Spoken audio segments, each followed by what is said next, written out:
This topic is quite old. What we are going to discuss happened in 2012, during my journey to Peru, to Cusco. In 2014, a movie came out that many of you have already seen and where I covered everything I had learnt about. Today, I might repeat myself in many ways, but I will try to tell you in more detail about the most interesting discoveries and describe the background against which everything happened. So, Sacsayhuaman is a megalithic structure consisting of 3 levels. It is also called the Peruvian wonder of the world. Sometimes they mention the fortress of Sacsayhuaman, but I am against a name like that, since I do not consider this building to be a military building. In my opinion, the complex was originally built for completely different purposes, although, according to the chroniclers, it was used as a simulator for training young warriors. The walls are lined up in the shape of teeth. There is a spot where the teeth turn over. The walls go around the hill and serve as a kind of terrace-like prop. According to the chroniclers, on the hill there used to be another impressive building, only the foundation of which has survived. Everything is made of different types of stone by means of polygonal laying of very high quality. There used to be towers on top of the hill. Here is the first one. The second one is the square on the right, and even further is the third one. One of the chroniclers was sorry that all these impressive buildings might not live to be seen by their descendants. Unfortunately, that's exactly what happened. There is a remarkable panel in Cusco. This is a loose interpretation of the artist, but it's very indicative of how Peruvians see their history. What are the figures on the left? Giant and gloomy? I did not understand. Next is the arrival of Manco Capac and his sister to the earth. They were the original Inca civilizers, who were supposed to enlighten the wild tribes of the west coast. Here you can see a most interesting detail. Further to the right are the stones of the Temple of the Sun, from Ollantaytambo. According to artists, the stones were already there before the arrival of the founders of the Inca civilization, which shows us that the Peruvians see their history in a way slightly different from the one academic science presents to us. Further on, there are the Incas building something, and this is perhaps the most significant character in the Inca history. Inca Pachacutec, which means he who changed the world. It is believed that it was he who in the middle of the 15th century began the construction of megalithic walls. What is interesting is that in this epoch, at the start of the construction, the Incas controlled a very small area, this red spot. The question arises, where did the Inca take the resources for such a grand project? Taking into account the fact that it was at this moment that the creation of the Inca Empire began, which in less than 100 years covered a large part of the continent. It is also noteworthy that later the Incas themselves could not surpass their achievements in construction. There is a 3D reconstruction of the structure of Sacsayhuaman, not of very high quality, unfortunately. All that can be seen here is the reconstruction of the existing foundations and remnants of the structures. The density of development is very high. There are masses of legends about the purpose of the constructions. For instance, according to one of them, representatives of the gods lived here. We can see all the towers, extrusive rocks, and an arena-like structure shaped like a lake. This is what the Sacsayhuaman complex looks like. According to archaeologists, it all began from this very spot. This is the first sanctuary on the western part of the hill where the tower is located. This is exactly the same extrusive rock as on the opposite hill. I will talk about this a little later. But the first thing I want to point out is the types of material used to build Sacsayhuaman. There is still some confusion in this matter. The walls and foundations in the whole complex are built of limestone. It is confused with harder rocks. Indeed, it is really hard and in general qualitative. Its density is like that of granite, 2.6. Although the material is hard, it is also very fragile.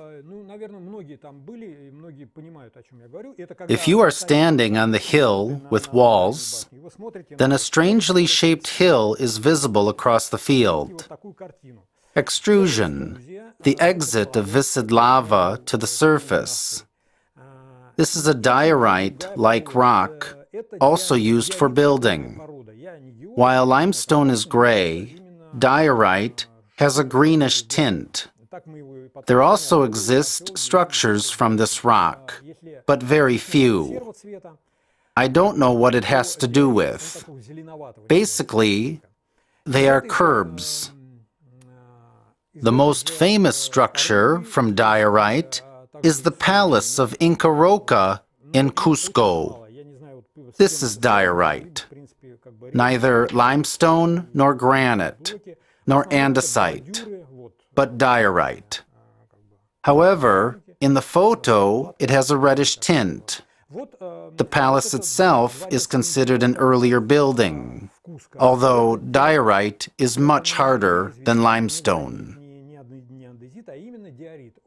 I should point out that the hill in front of Sacsayhuaman is not the only extrusive rock in the area. There are also ones on the hill where the towers rest. This is also diorite, an extrusive rock. This is a picture I took on the mountain, on top of which the tower is built. I only found 3 of such extrusive rocks. The hill in front of Sacsayhuaman, Sacsayhuaman itself, and the exact same rock where Jesus stands. There is nothing like this anymore. They confirmed it to me. There used to be an extinct volcano, and it attracted attention. The third type of material used in construction is andesite blocks. They are remarkable because they were abated fairly well. They were mined out in a quarry 30 kilometers from here. The structures were built from them. Spaniards mostly used them to build houses and their temples. The blocks had a shape closely to rectangular, and they were very convenient to use for construction. So, I will clarify once again that only 3 types of materials were used near Sacsayhuaman: limestone, diorite, and andesite. The reason for me saying this is the following. During my work, there were questions about the material. During the journey, I conducted a sort of live broadcast on the LAIA website. Many people helped me, and Andrei Sklerov suggested putting a piece of limestone in ordinary sugar so that it would be easier to test it. It immediately begins to emit large amounts of gas. At the request of the Peruvian side, I selected samples that were later sent to the Institute of Tectonics and Geophysics in Khabarovsk. It is noteworthy that it turned out that nobody had taken samples from Sacsayhuaman before, but it resulted in a complicated story. People got a little confused. There is a famous video where a group of experts discuss the material used to build Sacsayhuaman. They take one sample from the quarry, the second, a part of an abated block, but for some reason also say that it is from the quarry, etc. Finally, they come to the conclusion that perhaps all this is concrete. Long story short, it was, let's say, not very pleasant to watch. The concrete version is still alive and kicking. I'm not going to refute anything. I'm sick of it. I'll only say one thing. What knowledge of chemistry and related sciences should one have in order to make concrete, which, when frozen, turned into limestone, diorite, and andesite? It is totally impossible. And if we recall the polygonal laying of Ollantaytambo, where pink periphery was used, Machu Picchu, where everything is built of gray granite, I've stopped arguing about it.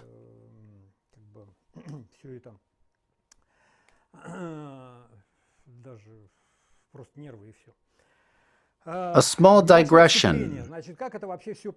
Andrei Veryanov has appeared on our forum and offered to participate in work related to Sacsayhuaman. He lives in Peru. There he has a GPR company. In the early 2000s, unpleasant changes began to occur on Sacsayhuaman. There appeared cracks between the blocks. Part of the upper level wall collapsed. The Minister of Culture of Peru and he concluded an agreement on GPR research to find out the reasons. At that moment, I had the opportunity to head there, and I thought, why not?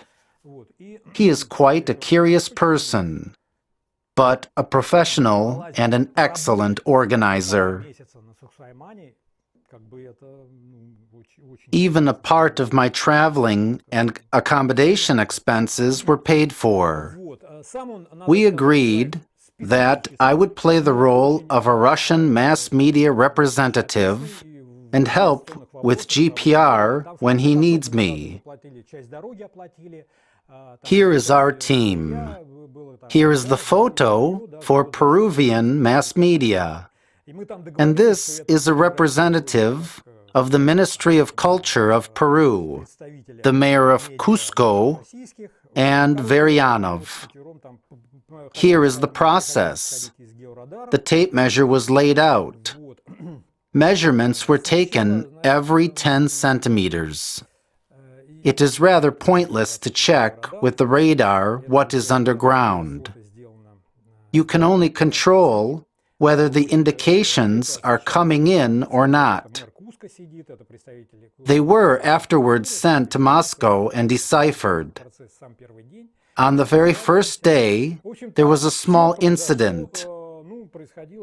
At first, I didn't get what was going on. Varyanov was very concerned and quiet. It turned out that within the first day, not a single byte of information was recorded. That is, the negotiations are over, the contracts are signed, and there is no progress. Not until the next day did it turn out that on the western part of the hill, where they began to scan, there was a lot of interference, most likely because of the telecommunication towers.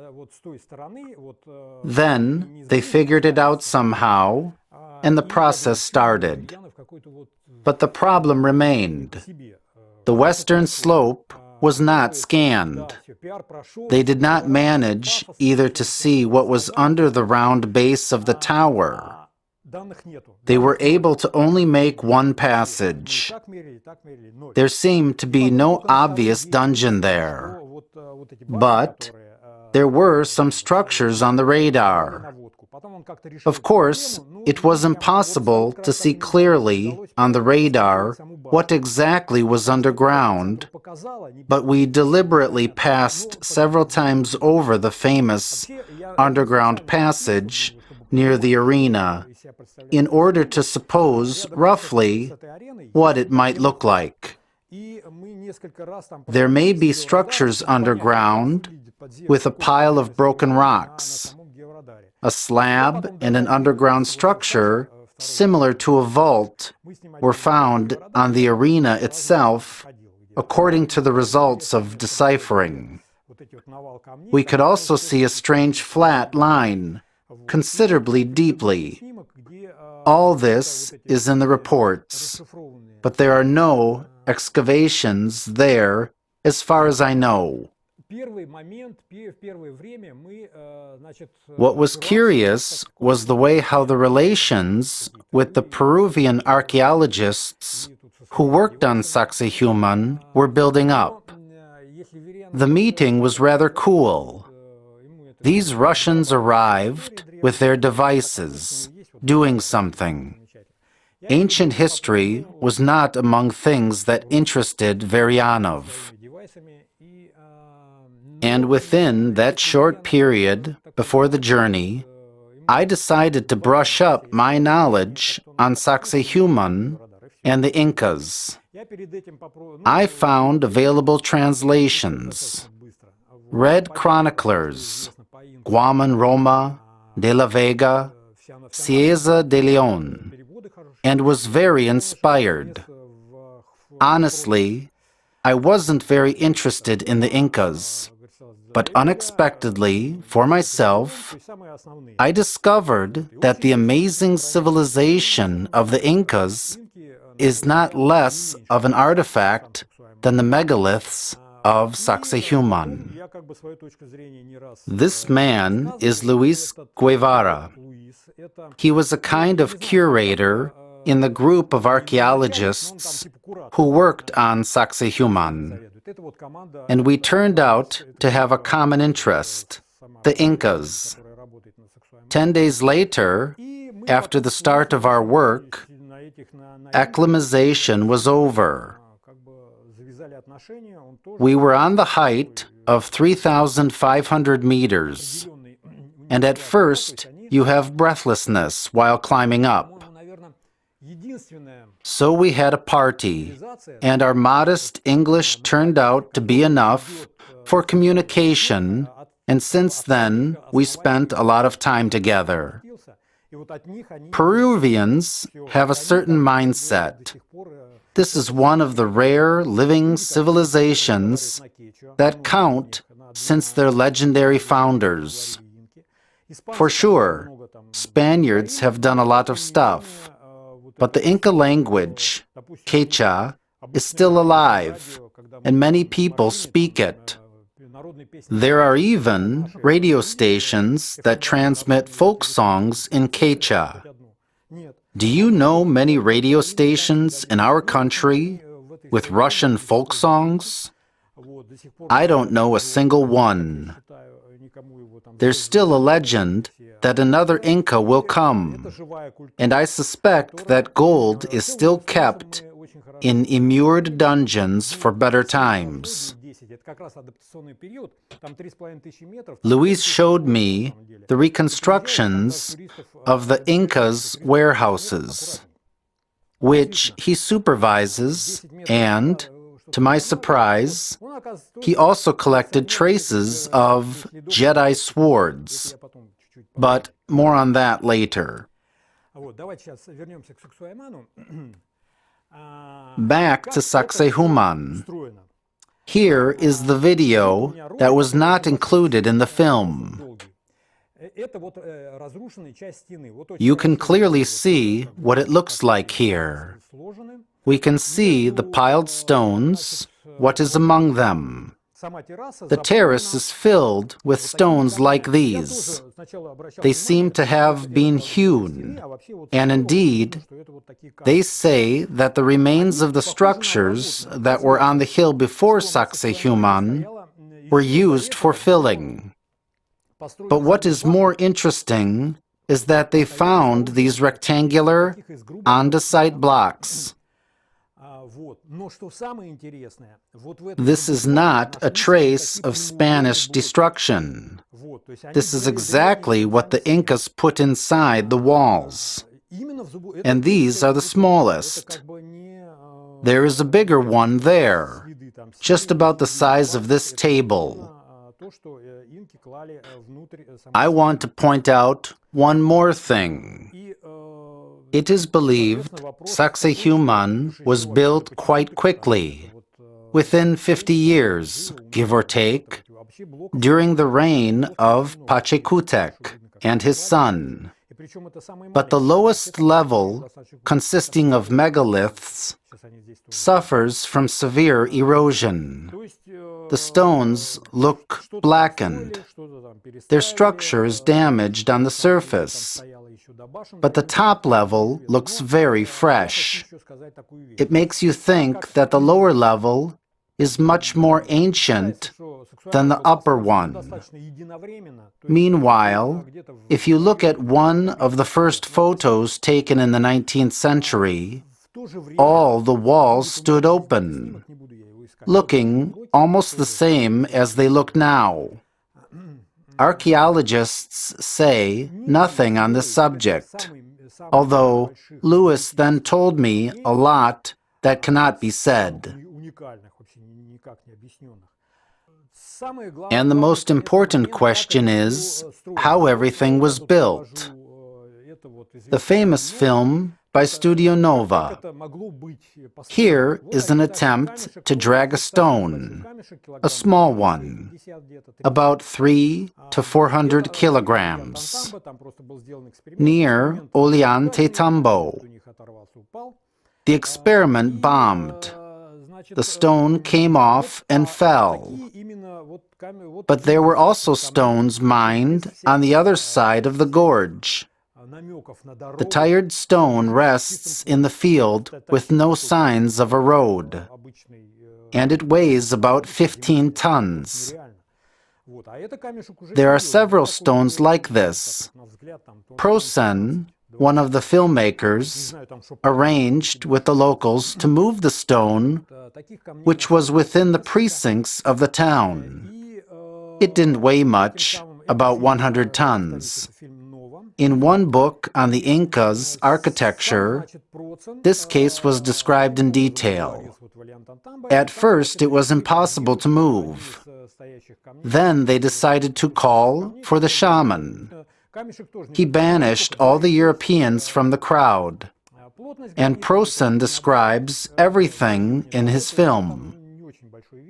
And after certain actions, the stone moved.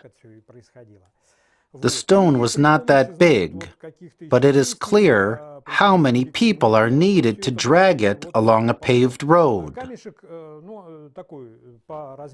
But the trick is that it needs to be lifted up on this steep slope and installed smoothly on a fairly narrow ridge where that many people just couldn't fit.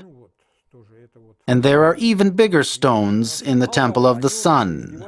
Or, for example, here is a slope with an ideal polygonal laying. How was the construction conducted here? There isn't even a single theory.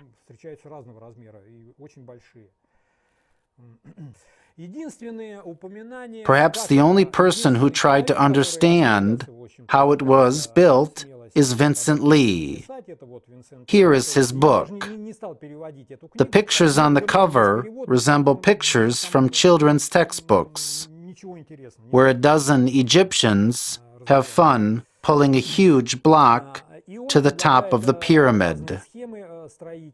He offers different fitting and construction schemes. But this is another thing to talk about. Everything is far from reality. There are many more subtleties. For example, the installation order of the stones. Here is the largest stone in Sacsayhuaman. It weighs more than 150 tons, perhaps more. There are underground parts of it. And one more stone, the weight of which is also a 3-digit number. It's clearly seen that the stones were placed there after this lower row was ready. If it were the other way around, the stones would have a different incline.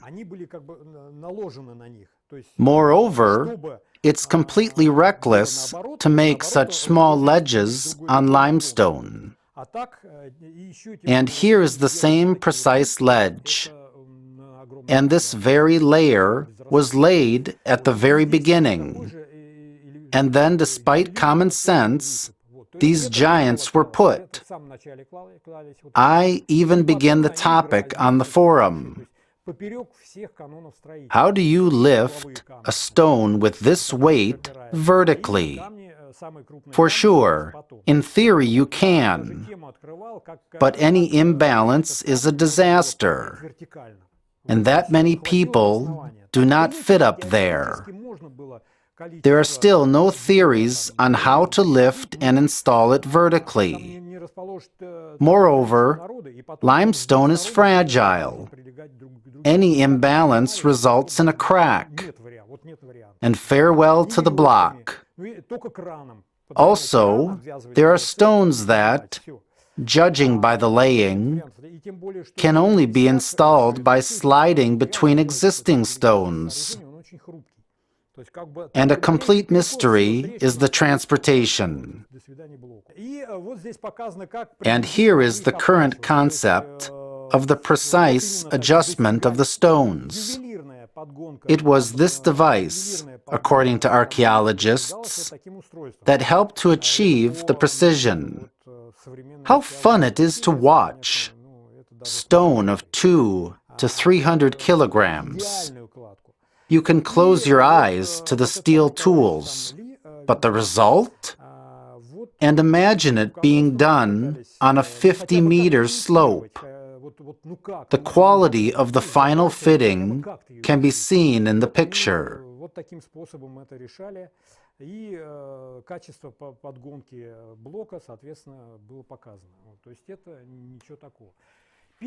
And of course, the first thing I looked at when I arrived was how they were abated and fitted.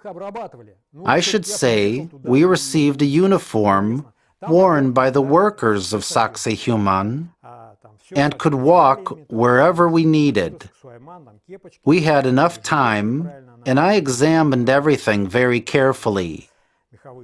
When the problem of selecting the samples arose, it was me who had to do it. Louis and I fought for every little stone, especially for the fragments of the abated blocks. Accordingly, there were questions on abating. There are a lot of legends: laser cutters, stone softening, cement. But my opinion, after a long enough inspection, is that almost all stones have traces of tapping, these white dots. In Moscow, in the Museum of Mineralogy, we examined them under a microscope. There is no doubt to it. White dots are traces of hitting, traces of blows with a blunt object. For example, this wall was dug out relatively recently. In the middle is a medium-sized instrument. In the lower left corner is a large instrument. Then they showed me a hypothesis of how this could have been done.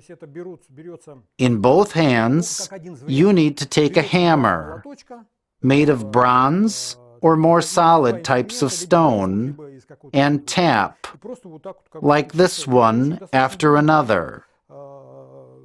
It is quite convenient and effective.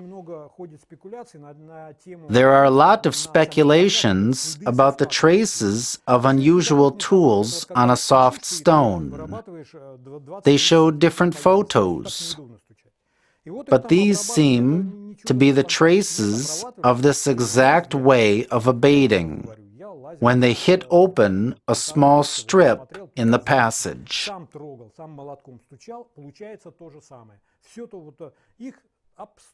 Moving on. After we became friends with Louis, I nearly stopped carrying around the georadar, and we spent a lot of time together. He also turned out to pay attention to the large number of strange traces, as if made with a cutting tool. We called it the Jedi sword. Here is a famous waka. I showed it in the film. There is an area here, very long, wavy, and perfectly polished. The trail goes down almost to the very bottom of the cave. Limestone is relatively soft, but there is a similar mark on the diorite rock opposite Sacsayhuaman. Here is another long cut, and it is unique because you can see very well that it was not tapped here, but there is a small convex edge, which you get if you cut off plastic with a hot tool. Absolutely no idea how this could have happened. Here is another spot. This is a waka, not far from Sacsayhuaman. It was brought here, according to Louis. It can be seen that it was kind of cut off. It may be a natural crack, but it is so straight compared with the rest of the stone structure that it makes you think of a cutting tool. Louis doesn't understand how this could happen either.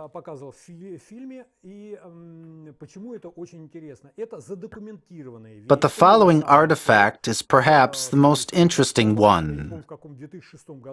If I'm not mistaken, it was found at the excavations of 2006.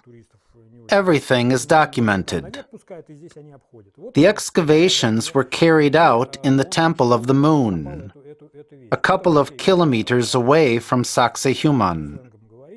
This object was found on this pedestal, or next to it. I don't remember.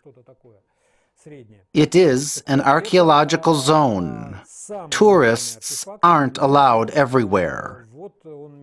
The artifact is in a warehouse, among building materials. They brought it and showed me what a real Jedi sword is. I must say that limestone doesn't melt at all. It turns into lime, powder, and crumbles. But this artifact indicates otherwise.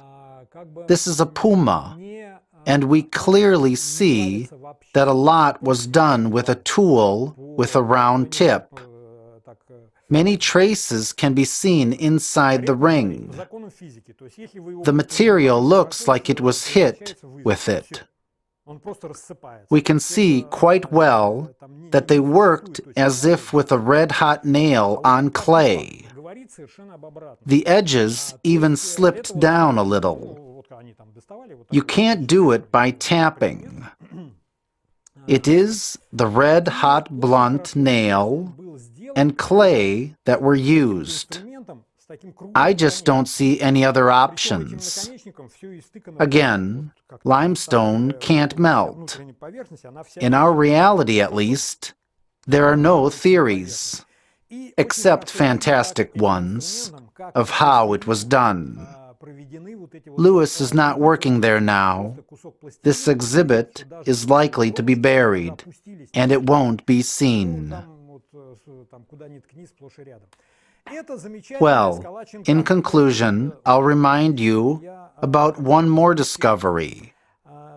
This is the Incan rock, a famous large stone, which the Inca tried to move according to legends. It weighs more than 1,000 tons, maybe a few thousand. They say that the Incas couldn't hold it. It crushed to death several thousand people and blocked the entrance to the dungeon. Interestingly enough, in the 90s, excavations were carried out here to confirm the legend of the dungeon. And on the broken piece, we can see a path cut through it and steps. The excavations were covered in the press. They dug under the stone, showed the water gathered there, and stated that there was no underground passage. But I suggested to our team that we walk around the Kanna a couple of times. And it turned out that there was something similar to an underground passage, but on the other side. It was in the report. And one more thing about the Kanna. At the top of the stone, where its surface is cut severely, I found an inscription shown in the film. At first, I took it as the result of vandalism. The signs looked like hieroglyphs, casually painted with white paint. But then it turned out that it wasn't paint. Lewis suggested pouring water on it, and it became clear that there was indeed a very old inscription made in an absolutely incredible way. This is neither chalk nor paint, but inclusions inside the stone that resembled recrystallization, marble veins. Curiously enough, if you sit nearby and you need to write something on the stone, that's exactly what you would get. The lines are at a specific slant. It looks like the person sitting in this chair-like hole explained something to someone, and at one point he had to put it down. He bent down and casually made a note, and all this remained there in the form of inclusions, influences by recrystallization. I am not a geologist. I may be mistaken, but as far as I know, recrystallization, or marble veins, and there are enough of them in the surrounding stones, can be formed only at high temperatures and high pressure. It is absolutely incredible that the inscription would be perpetuated in stone in this way. Lewis immediately noted that in the area of the tower he had just recently found an andesite block with very similar signs. The same oblong structure in the middle. signs at the top and at the bottom. There are no studies conducted on this topic, as far as I know. There are no theories of what the inscription means, and whether it has to do with the builders of Sacsayhuaman.